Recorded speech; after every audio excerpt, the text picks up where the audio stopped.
Mr. Fridge, you're waiving your right to a trial by jury. Yeah.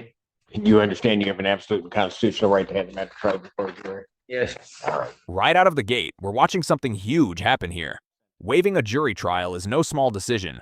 That means instead of 12 citizens deciding your fate, you're putting everything in the hands of one man, Judge Simpson.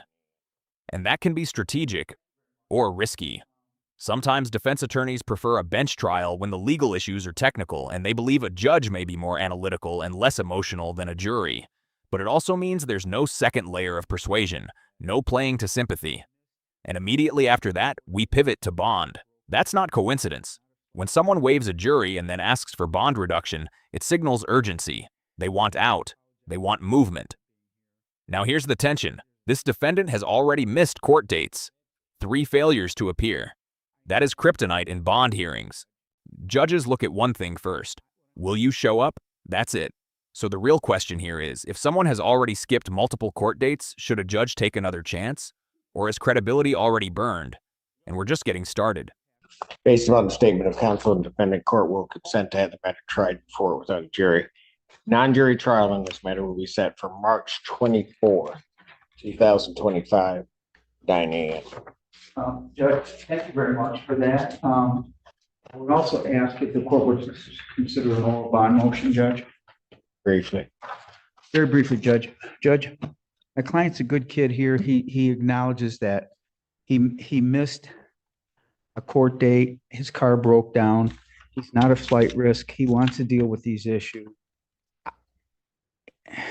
He apologizes to the court for not being here, but there's a $25,000 bond. He lives in Ipsy. I understand his car still broke down, Judge. All I can say is, what I'm On asking. Gulf side. Pardon me? Boy, that's near my house. I could have picked him up maybe, but that being said, Judge. He could have walked. Judge, Go ahead. if we can get past that, please. You being the considerate judge you are, Judge, I mean, in all seriousness, I'm asking if the court would reduce that $25,000 bond to a PR bond, Your Honor. I can better represent him if he's out of jail. He does have some minor bonds and It's other already places. been reduced, Pardon I me? think.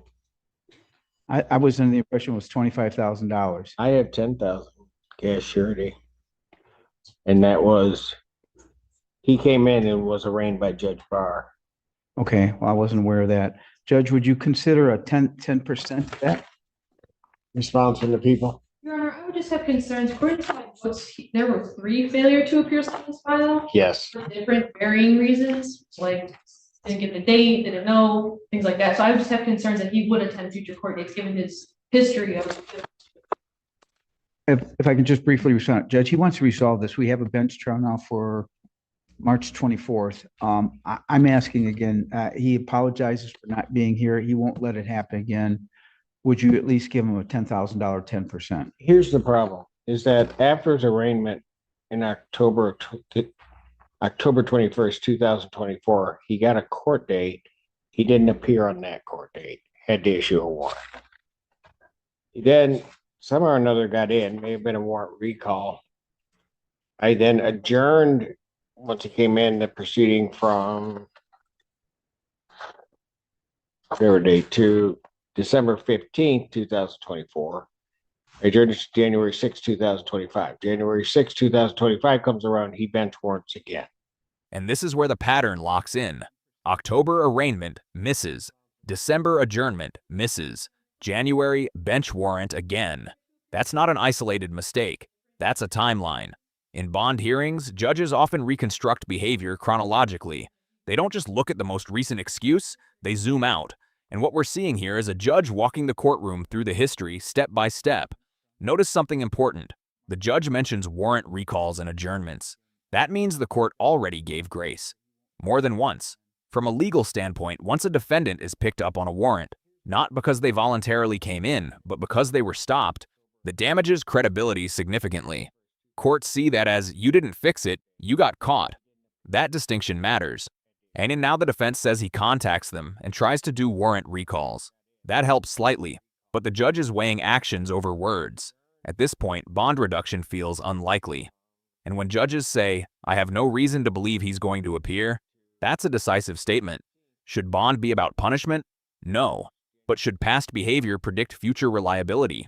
That's the balancing act happening right here. He then comes in, magistrate looks like gives him, Magistrate Otella gives him a PR, sets the pretrial for February 10th, 2025 at 12, at 2, yes, 12. February 10th comes around, guess what?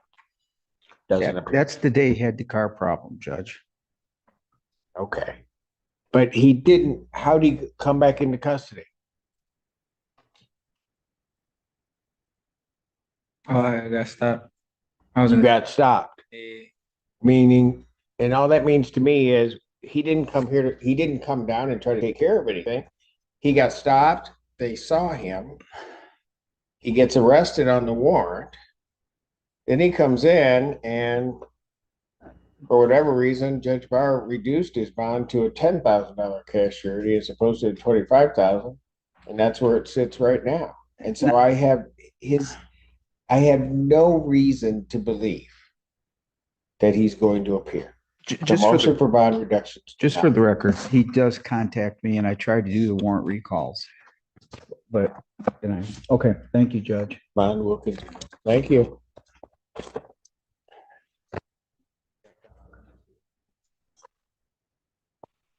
Thank you. You're welcome. And the next person, I mean, I can do some nods in between. It's fine with me.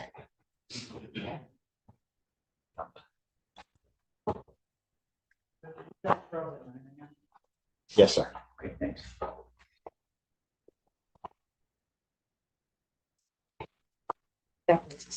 They might be better. Court calls the case, People versus Eric Bragg. And on behalf of people, Good afternoon, Your Honor. Calvin Hawthorne appearing on behalf of Eric Bragg, who appears via Zoom. Mr. Bragg, please unmute and state your name. Good afternoon, Your Honor. My name is Eric Bragg. Now we shift tone entirely. Different defendant. Sentencing phase. And sentencing is where courtroom energy changes. It's no longer about whether something happened. It's about consequences. Eric Bragg apologizes. He references his fiancée, his newborn daughter. That's mitigation language. Defense attorneys coach clients to speak about responsibility, growth, family impact, and future intentions. Judges listen carefully, not just to words, but to authenticity. And here's something critical. There were no objections to the presentence report. That means probation's recommendations stand uncontested. In Michigan courts, when defense says, follow the recommendation, that often signals the report is relatively favorable. But apology alone doesn't erase conduct. Domestic cases carry heightened scrutiny because courts are not just sentencing, they're trying to prevent escalation. The interesting question here is this. When someone says it will never happen again, what does a judge look for to believe that? Programs, counseling, clean record? Because in sentencing, promises don't carry weight. Compliance does. Let's see how Judge Simpson responds. Date and time set for sentencing. Have you reviewed the pre-sentence report? Yes, Your Honor, we did have an opportunity to review and discuss the report. We have no material additions, corrections, or deletions, and would ask the court to follow the recommendations. All right. So Bragg, is there anything you'd like to tell the court before I impose sentence? Good afternoon, Your Honor. I am grateful for this opportunity to go before the court, and I would like to apologize to the court for my actions involving my ex and that they will never happen again. I wish to better my life, not only for my new fiance, but for my newborn baby daughter to see how a man should treat a woman and respectfully and peacefully. and Your Honor, I did want to, was the court in receipt of the written impact statement from the victim? I did not see one. Unless it was attached. Was it handwritten? Typed, Your Honor. I provided it to probation, but I understand Teresa's out. Okay. If you could send that, I don't have a copy and I don't know where Elon is. If you could send a copy to Ms. Hartwick, let me pass this matter briefly, because I'd like to review that before I send. All right, thank you. Thank you. Court does call the case People versus Anthony Ned. As and on behalf of the people, your honors. Your Honor, attorney, we have Mr. Anthony Ned. Mr. Ned standing on my right. State your name. Anthony Ned. Thank you. All right, what are we doing? Again, good to see you, Your Honor. On this matter, I submitted a mitigation letter. I was informed that it was forwarded to your office recently. And I didn't have to check it. I just got it. So it was just got this. Okay. So I would imagine at this time there's maybe some more needed time for information to present an offer. Absolutely, for the people, your honor, this docket is being transitioned to Ms. Senda. So people will. Why? No, see, nobody, I was nobody asked me. No, I heard through the grapevine. Nobody had the respect to come to me and to tell me that. Because I'm so sorry, I don't like change and I don't like strangers. but you do like Ms. Senda. Well, I asked for a dismissal. That exchange right there. That's courtroom personality on full display. Judge Simpson uses humor, but it's layered with control. When attorneys transition cases or staffing shifts happen, judges can get frustrated because continuity matters in criminal proceedings. Notice how quickly tone shifts from light sarcasm back to structure. That's courtroom rhythm. Judges manage hundreds of cases. They value predictability. Now there's also a bond denial issue due to violation. Violation of what? Failure to report. Again, we see compliance patterns driving decisions. In criminal procedure, bond can be denied not just because of the original charge, but because of behavior while on supervision. When someone violates reporting requirements, courts question reliability again. It's subtle, but it matters. Judges aren't emotional in bond rulings. They're risk analysts. And when defense asks for bond reconsideration without clarity on the violation, it weakens momentum. If someone is already on supervision and misses reporting, should the court loosen restrictions, or is tightening the only responsible move? Judge Simpson's body language says, structure first. I like strangers even more than you. Anyway. I was able to give you that mitigation report late last week. I did forward it to Ms. Senda, but if you could have just 1 week to review that because the defendant's, or I guess you don't have a docket next week, do you, Your Honor? I have no idea. It's all changing. I don't know. This is what I'm talking about. Probably, I don't have a docket next week, do I? That Zenda did that, didn't she? Yeah.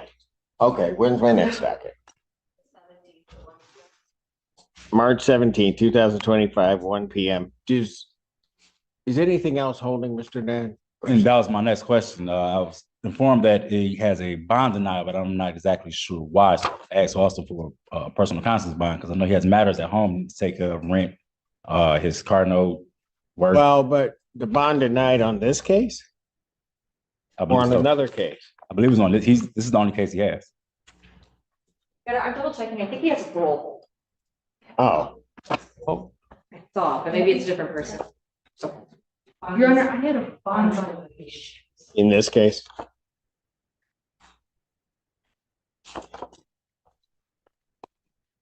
That was because of violation, must have been. I have a bond violation report from January 29th. That's why. That's why. All right, so his bond will continue where it is. I'm not gonna change it Okay. at this point. All right, So 17th. 17th, 1 p.m. Thank you. Thank you, Your Honor.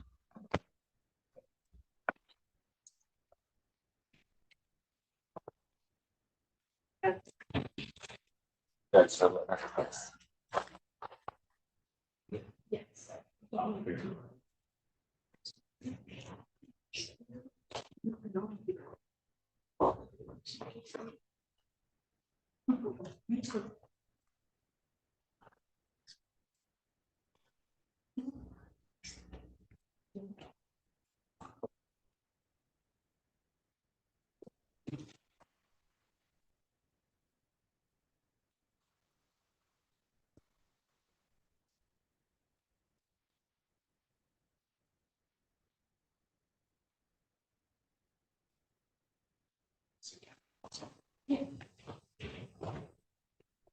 Yes. shelter. And it, So there's only, he doesn't want to do. And Mr. Hawthorne, have you seen this? Yes, I have. And I also forwarded a copy to Mr. Bragg as well. All right. she wants to prosecute. She keeps texting him.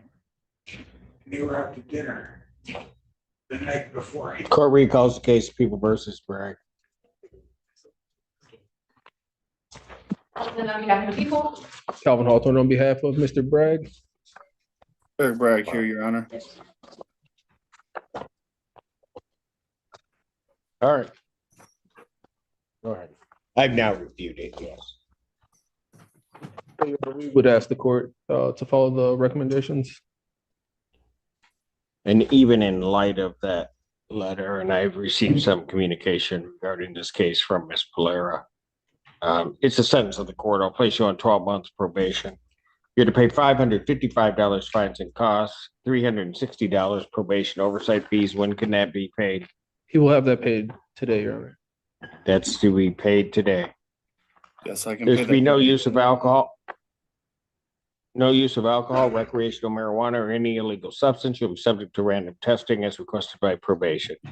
You're to complete a domestic violence program as directed by probation.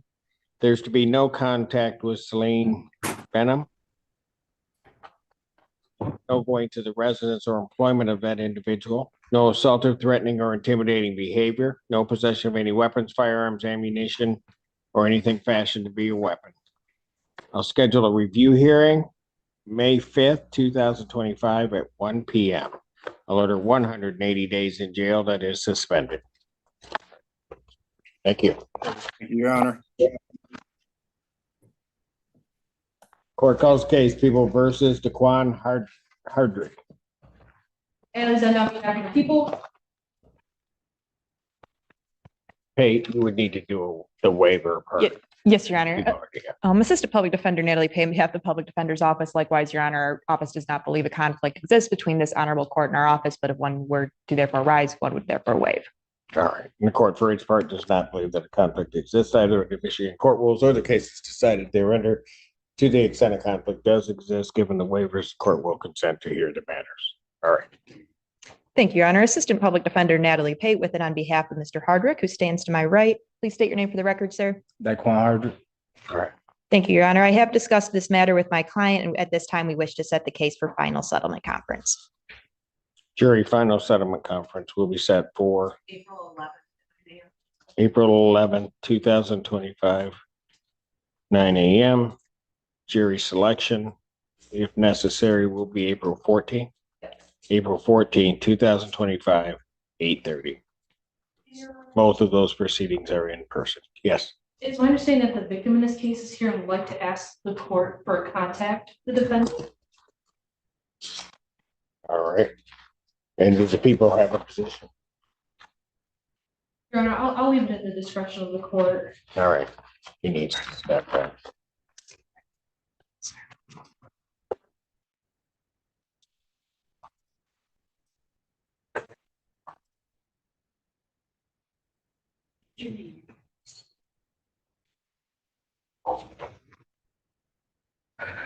Hello. What's your name? Lindsay Hardrick. All right. What do you want to tell me? Is there if I read it, Pardon? read a letter, read Go my, ahead.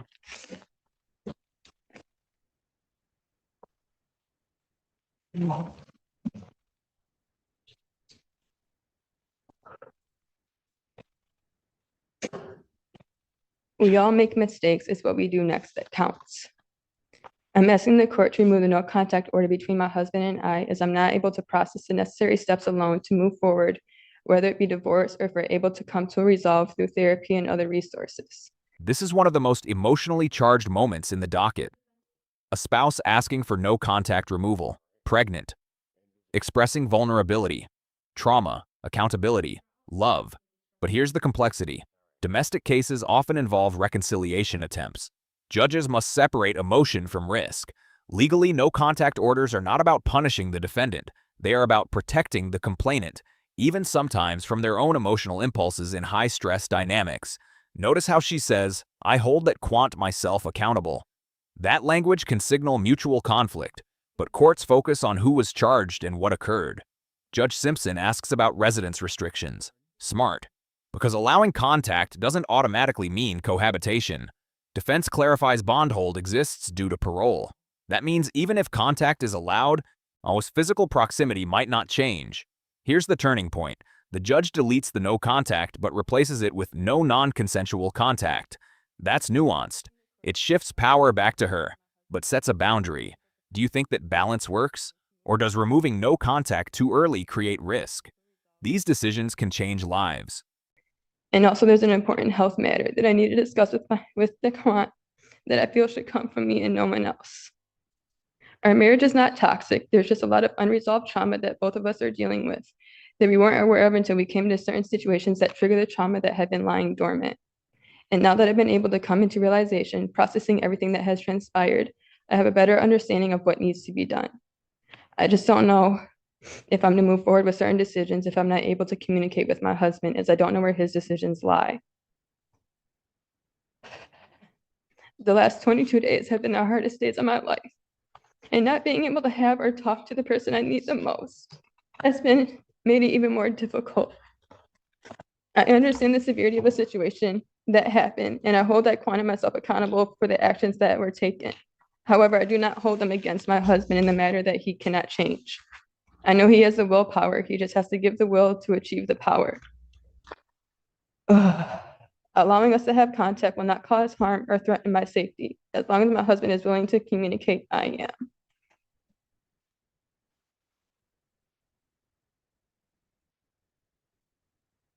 That's all. All right.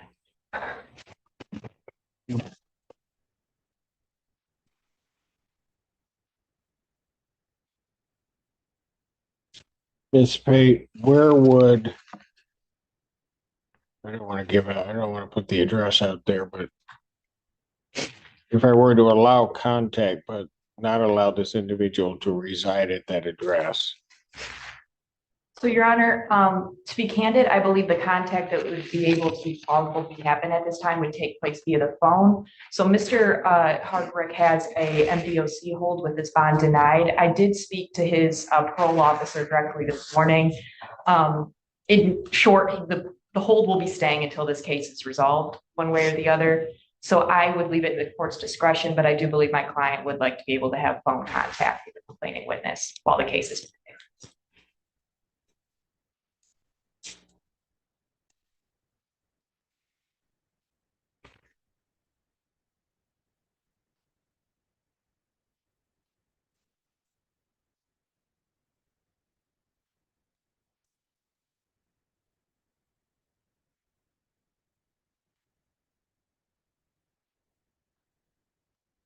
what I will do is I will delete the no contact provision.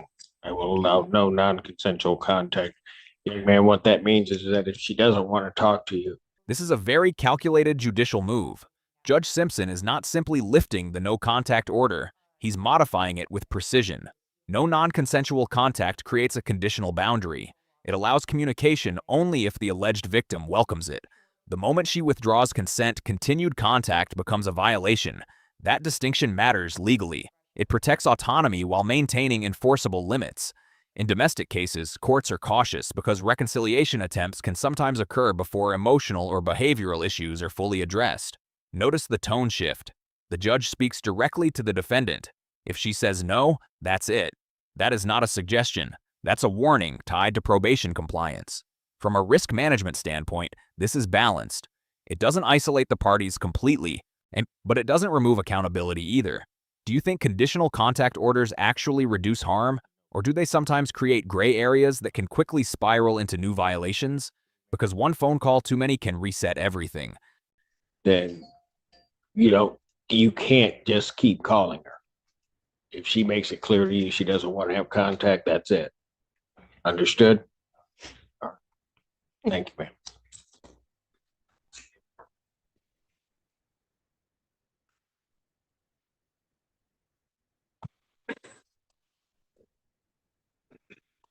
This bond will continue otherwise. Thank you very much.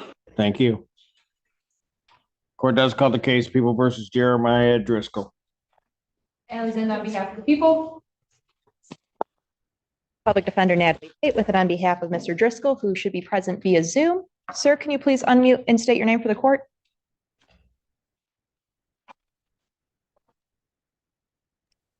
Yes, Jeremiah David Driscoll. Thank you, Your Honor. Today's the date and time set for sentencing. We have had the opportunity to review the PSIR and have no changes or corrections and would respectfully request that the court adopt probation's recommendation. Sir, is there anything you'd like to say to the court before I impose sentence? No, Your Honor. All right. Your Honor, there is an in-person victim impact statement. Very good.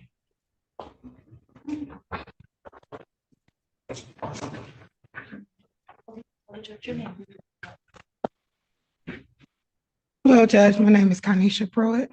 All right. Welcome. What do you want to tell? I want to ask for contact.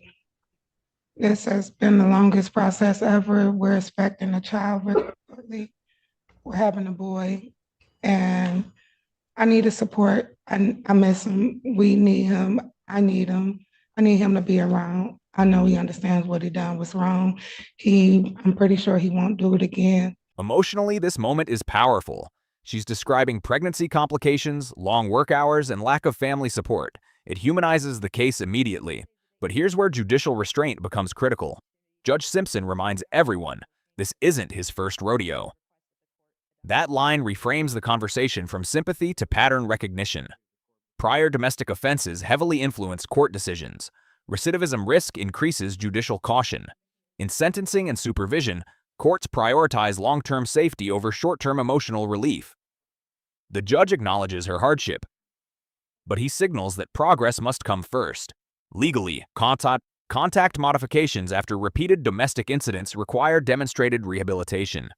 Therapy participation, compliance history, and behavioral stability all matter. He tells her, it's really up to him. That's subtle but definitive. Earned trust, not assumed trust. Should family hardship outweigh repeated misconduct? Or should rehabilitation milestones determine restored privileges? This is the tension between compassion and caution. And I have a lot going on. I have complications. I still have a business to run. I don't have any family or anything. He is my family. And I need my son to have a dad present. All right.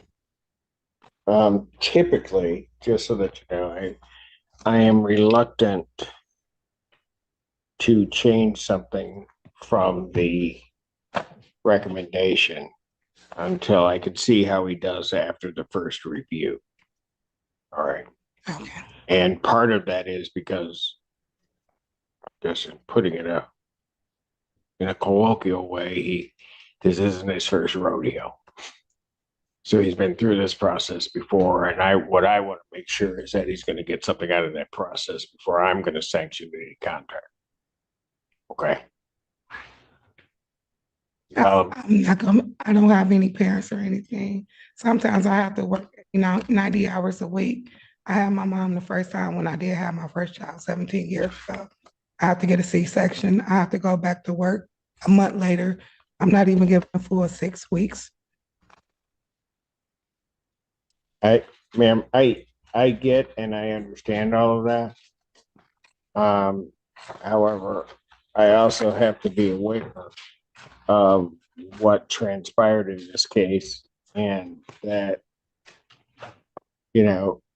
I'm here with a misdemeanor offense, but it's not as though this isn't the first time that he's committed the offense of domestic violence.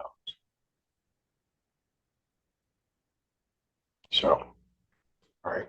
So I may be issuing a decision that won't make you quite happy. I'm not saying it won't happen, but I've got to see some progress for him before I'm going to sanction the contact. Okay. All right. Thank you. So it's really up to him. Okay, thank you.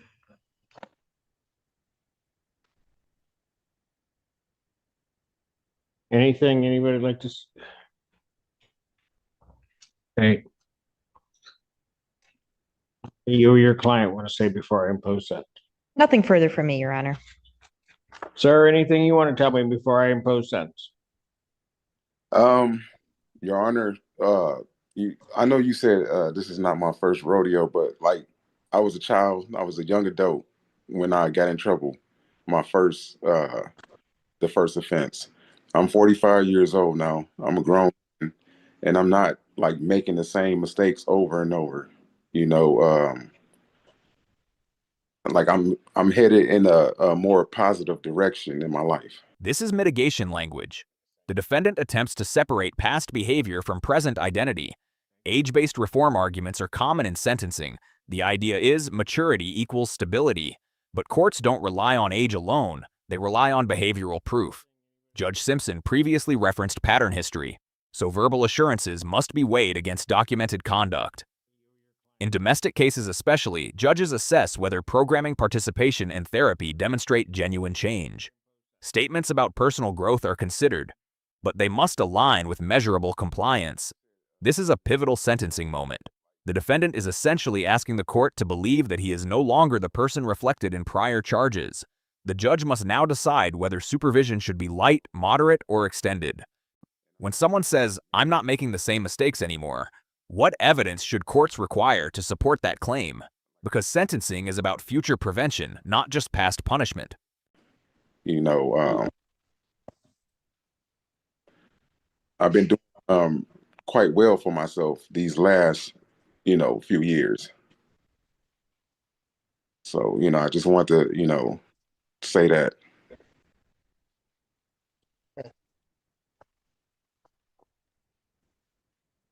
Sentence of the court and place you on 24 months probation. You're to pay $555 fines and costs, $720 probation oversight fees. When can you get that paid? Can we work out some type of payment plan? Like how would that work? Payment plan as arranged by probation. There should be no use of alcohol, recreational marijuana, or any illegal substance. You'll be subject to random testing as requested by probation. You're to complete a domestic violence program as directed by probation. You're to continue individual therapy with status reports to probation. At this time, I will order no contact with Kenesha Pruitt. You're not to go to the residence or employment of Kenesha Pruitt. You are not to assault, terrorize, frighten, intimidate, threaten, harass, molest, or stalk anyone. You are not to possess any weapon, firearm, ammunition, or anything fashioned to be a weapon. You are to report to probation as requested by probation, including any home visits. You are to comply with any circuit court orders, if any.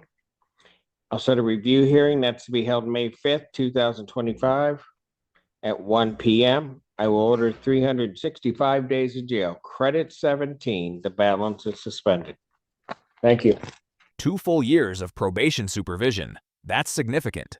The court doubles the probation length compared to earlier cases we saw. That signals heightened oversight. The 365-day jail sentence with only 17 days credit, suspended, is critical. Suspended time functions as compliance leverage. Any violation during probation could activate that year. Financial obligations, substance restrictions, domestic violence programming, continued therapy, and strict no-contact conditions create a structured rehabilitation framework. Judges use layered supervision in repeat domestic matters to monitor stability long-term. It's not incarceration, but it's not leniency either. This sentence balances control with opportunity. The defendant avoids immediate jail but faces serious consequences for non-compliance. And do you believe extended probation actually deters future misconduct? Or does it sometimes increase the chance of technical violations? Because 2 years is a long window for either progress or setbacks. Thank you. Thank you, Your Honor. Thank you, Mr. Driscoll. All right, thank you. Court calls case People versus Yusuf Cyrus. Alexander, on behalf of Assistant Public Defender Natalie Pate, and on behalf of Mr. Styrus, who stands to my right, please state your name for the record, sir. Yusuf Cyrus. Thank you, Your Honor. Ms. Perroni was previously handling this case, and I'm stepping in for her today. It is my understanding that they wish to set this case for final settlement conference. Jury final settlement conference in this case will be April 11th, 2025 at 9 a.m. Jury selection, if necessary, April 14th, 2025 at 8:30. Both of those proceedings are in person. Thank you, Your Honor. Thank you. Thank you. Court does call the case of the People versus Franklin Fisher. Alexander, on behalf of the people, Your Honor. Ready, Your Honor. May it please the court, Robert Hamburger, retained counsel on behalf of Franklin Fisher, who's standing to my right. Your name, sir? Franklin Fisher. All right, what are we doing? This time, Your Honor, we would ask for a trial date. He wishes a jury trial on this matter. I think so, Your Honor. Jury final settlement conference in this case will be April 11th, 2025, 9 a.m. Jury selection in this matter, April 14th, 2025, 8:30. Both of those proceedings are in person.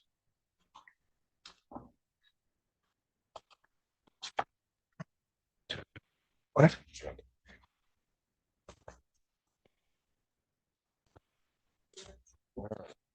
And just so that we're clear, I'm gonna make a change on the complaint regarding the race of the defendant that improperly listed. Pardon? On the complaint, they list his race as Caucasian. I think that's probably not correct. But It might be a lot of stuff that's incorrect, but yeah, that's definitely incorrect. First, procedural housekeeping. The judge corrects the complaint record. Accuracy in charging documents is essential. Errors can create procedural vulnerabilities. Then the tone shifts dramatically. Defense argues reconciliation, dinner the night before arrest. But prosecution introduces a serious allegation, strangulation behavior involving pressure to the neck. Strangulation allegations are treated with heightened severity because research links them to increased lethality risk in domestic contexts. Even when victims later maintain contact, courts evaluate the original conduct separately from post-incident interactions. Defense requests tether removal. Prosecutor opposes, citing safety concerns. Judge Simpson denies bond modification swiftly. Bond decisions revolve around two factors: appearance and safety. When allegations involve physical restraint around the neck, safety risk dominates. Should post-incident communication reduce bond conditions? Or does alleged violence override reconciliation optics entirely? The judge clearly sides with precaution. and so I am correcting the complaint to reflect. Your Honor, may I address the court? Go ahead. Your Honor, this case, the complainant told the police that she did not want to prosecute, and she continues to text the defendant, and they were out to dinner the night before he was arrested on a warrant. He didn't even know about the arrest warrant. So I would just ask if the court could remove the tether that he has on his ankle. Your Honor, we would oppose any modification of bond. In this case, the defendant grabbed the victim around her neck and started choking her, used both hands with his thumbs on her Adam's apple, and we could not write strangulation because when she was doing the interview with officers, she was too afraid to continue. So only a misdemeanor because of that. So I would ask that any bond modification at this time be denied. Anything else, counsel? No, sir. Motion for bond reduction or change is denied. Bond will continue as is. Thank you, Your Honor. Thank you.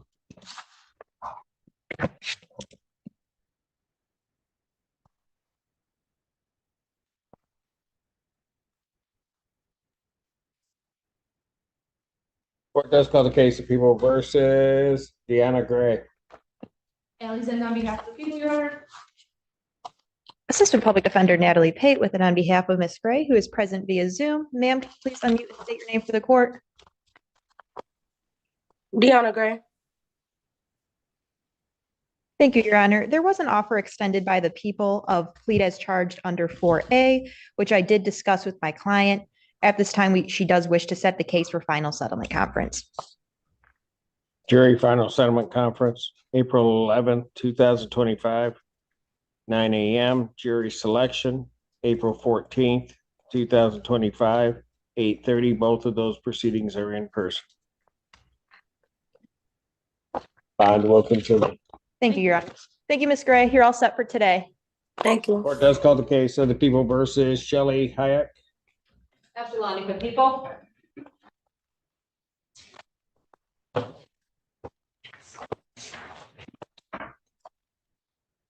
Assistant Assistant Public Defender Natalie Pate with it on behalf of Ms. Hayek, who stands to my right. Please state your name, for the record, ma'am. Shelley Hike. Here, there was an offer sent to the defendant to plead to an added count of operating while visibly impaired first, and 93 days to by $300 fine, 4 points for the Secretary of State restrictions. Contrary to 257653A, I understand she is going to be accepting that offer today. That is correct, Your Honor, pleading no contest. Excuse me. Pleading no contest to operating while visibly impaired. Correct, Your Honor, yes.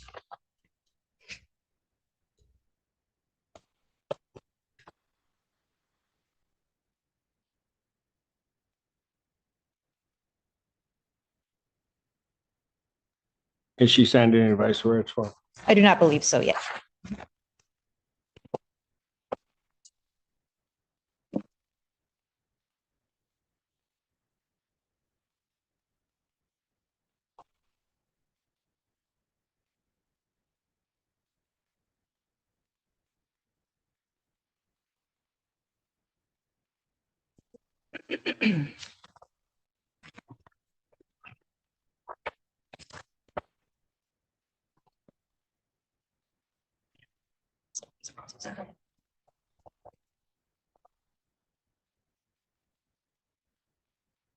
Yes, sir.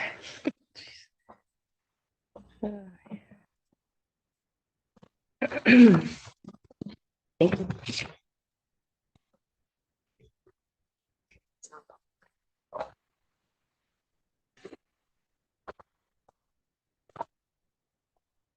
They were sworn. Do you solemnly swear and affirm the testimony you're about to give be the truth, the whole truth, and nothing but the truth, so help you God? I do. State your name. Shelley Hike. Ma'am, it is this court's understanding you're going to be pleading guilty to the charge of operating while visibly impaired. Correct. Your Honor. That is a misdemeanor punishable by up to 93 days in jail, up to a $300 fine plus court costs. The court could order community service and any rehabilitative programs the court deems necessary. Court could also order your vehicle immobilized, could order you to pay the cost of the prosecution as well as the cost of any emergency governmental services. You understand that? Yes, Your Honor. All right. Do you understand what a no contest plea is? Yes, sir. This is textbook plea taking. Judge Simpson meticulously explains the meaning of a no contest plea. It is not an admission for civil liability, but for sentencing, it is treated as a guilty plea. The court confirms voluntariness, absence of coercion, and understanding of waived rights. That protects the plea from later appellate challenges.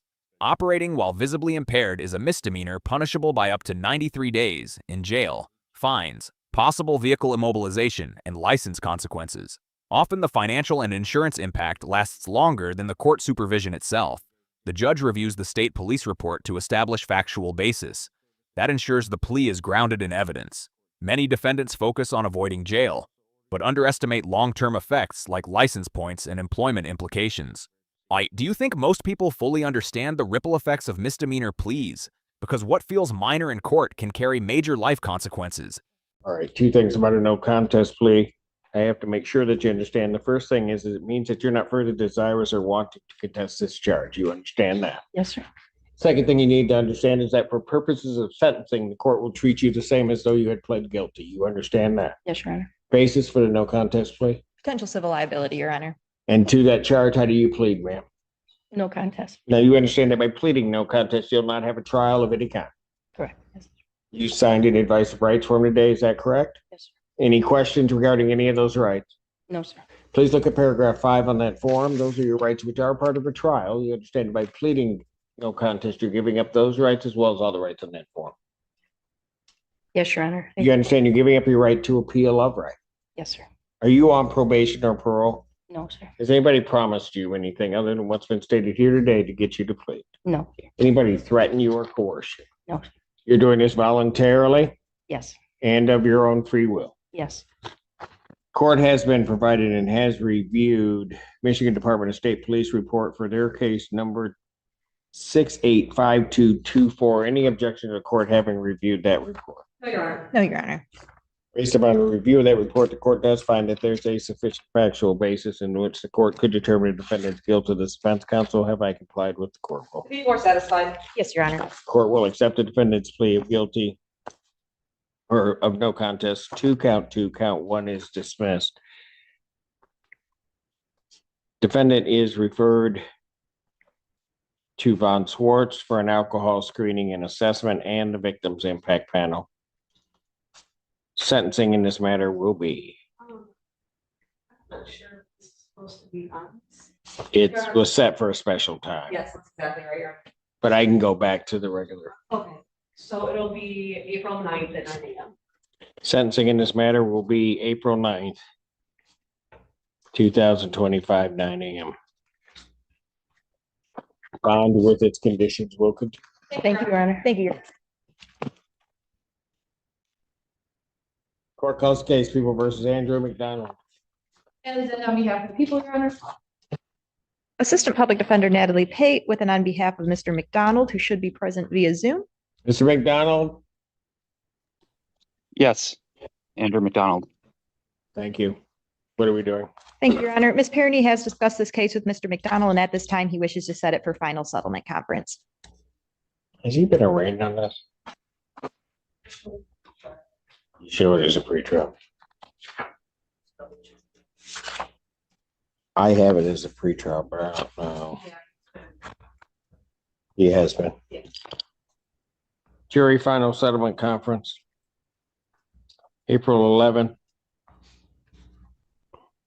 2025 at 9 a.m. Jury selection, April 14th, 2025 at 8:30. Both of those proceedings are in person. Bond with its conditions will continue. Thank you. Thank you, Your Honor. Thank you, sir. Thank you. Court calls case People versus Travis Oliver. And then on behalf of the people. Assistant Public Defender Natalie Pate with and on behalf of Mr. Oliver, who is present via Zoom. Sir, can you please unmute and state your name for the court? Travis Oliver. Thank you, Your Honor. Mr. Oliver and I have been playing a bit of phone tag. I would respectfully request a very brief adjournment so that we can have a discussion about his case. March 17th, 2025, 1 p.m. Thank you, Your Honor. Bond continued with its conditions. Court calls case People versus Joseph Robinson. And then on behalf of the people. Assistant Public Defender Natalie Pate with and on behalf of Mr. Robinson, who is approaching. Please state your name for the record, sir. Joseph Robinson.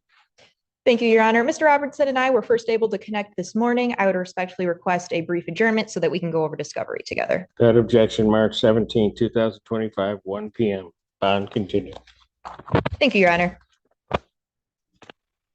Court calls the case People versus Kyle Smith Blue. And then on behalf of the people. Assistant Public Defender Natalie Pate with and on behalf of Mr. Smith Blue, who is present via Zoom. Sir, could you please state your name for the court? Yep, Kyle Smith Blue. Thank you, Your Honor. I have had the opportunity to discuss this case with my client, and at this time, he wishes to set it for final settlement conference. Jury final settlement conference. April 11th, 2025, 9 a.m. Jury selection, if necessary, April 14th, 2025, 8:30. Both of those proceedings are in person. Thank you, Your Honor. Bond will continue with its condition. Thank you, Mr. Smith Blue. Court Can calls we, the case is it possible that we can discuss possible travel? Oh, yes. Send me those dates that you wanted to request, Mr. Smith Okay. Blue. Awesome. Okay, right. and then I can submit that to the court. Thank you. Court calls the case People versus Joseph Williams. And then on behalf of the people. Assistant Public Defender Natalie Pate with and on behalf of Mr. Williams, who should be present via Zoom. Sir, can you please unmute and state your name for the court? Joseph Fitzgerald Williams. Thank you, Your Honor. Mr. Williams and Ms. Perny have been working together and have discussed this case. It is my understanding that they wish to set the case for final settlement conference. Jury final settlement conference, April 11th, 2025. Your Honor. 9 a.m. Yes. Apologize for interrupting you.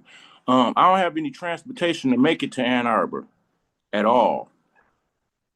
Well, I'm setting in-person proceedings, sir. So I won't be able to make it. That's why I'm doing on Zoom, because I stay in Flint, Michigan. So, Your Honor. Last time I checked, Flint's not that far. So maybe if you start walking now, you'll get here. I ain't gonna be able to make it if you said it.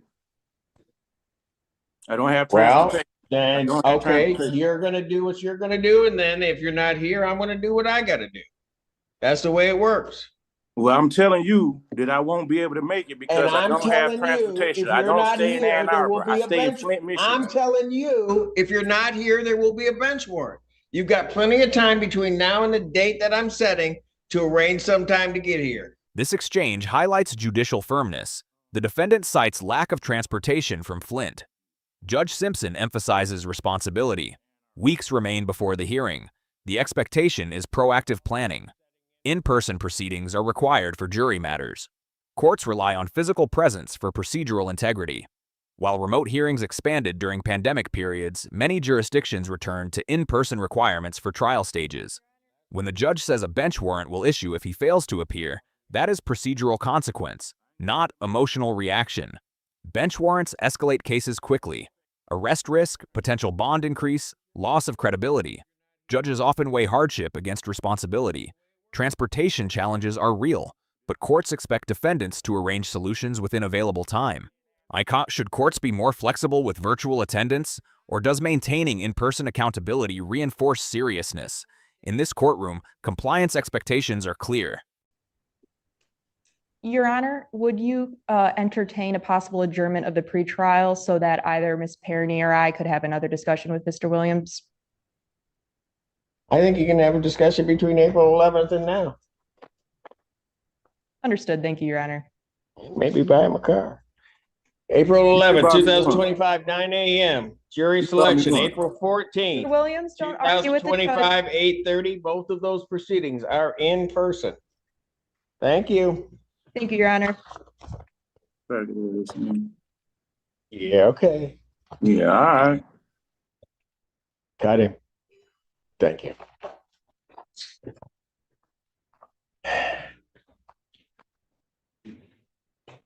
Does he want me to come up there and get him? I couldn't say your. I got some people that are. Right now, we got some people that are going to get him. I was given my marching instructions from Ms. Perny. That off-mic comment carries layered meaning. When someone jokes about going to get him, it underscores what a bench warrant actually represents: law enforcement retrieval. Bench warrants shift control from voluntary compliance to compelled appearance. Once issued, the defendant no longer controls timing. Arrest can occur during a traffic stop, employment encounter, or routine contact. Judges often allow adjournments for legitimate reasons, but once credibility is strained, flexibility decreases. Earlier in today's docket, we saw repeated failures to appear. Courts remember patterns. This exchange also highlights something subtle: courtroom culture. Humor surfaces, but consequences remain real. There's an important lesson embedded here. Deadlines in criminal proceedings are not advisory. They are enforceable. Do you think humor in the courtroom softens hard rulings, or does it simply frame the seriousness in a sharper way? Because beneath the levity, the enforcement mechanism is clear. Tell Ms. Perny if you need to ride, we'll work, make it work. Court calls the case, People versus Zia Combs. President, on behalf of the people. Tell Farrah on behalf of probation. Mr. Combs is here for review today.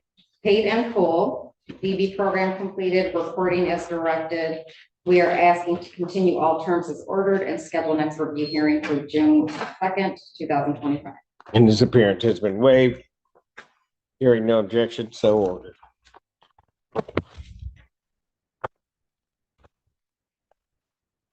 Court calls the case of People versus Timothy Riley.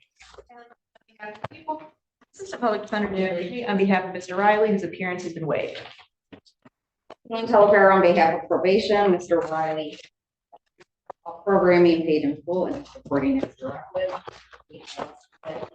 All term previously ordered and scheduled final review.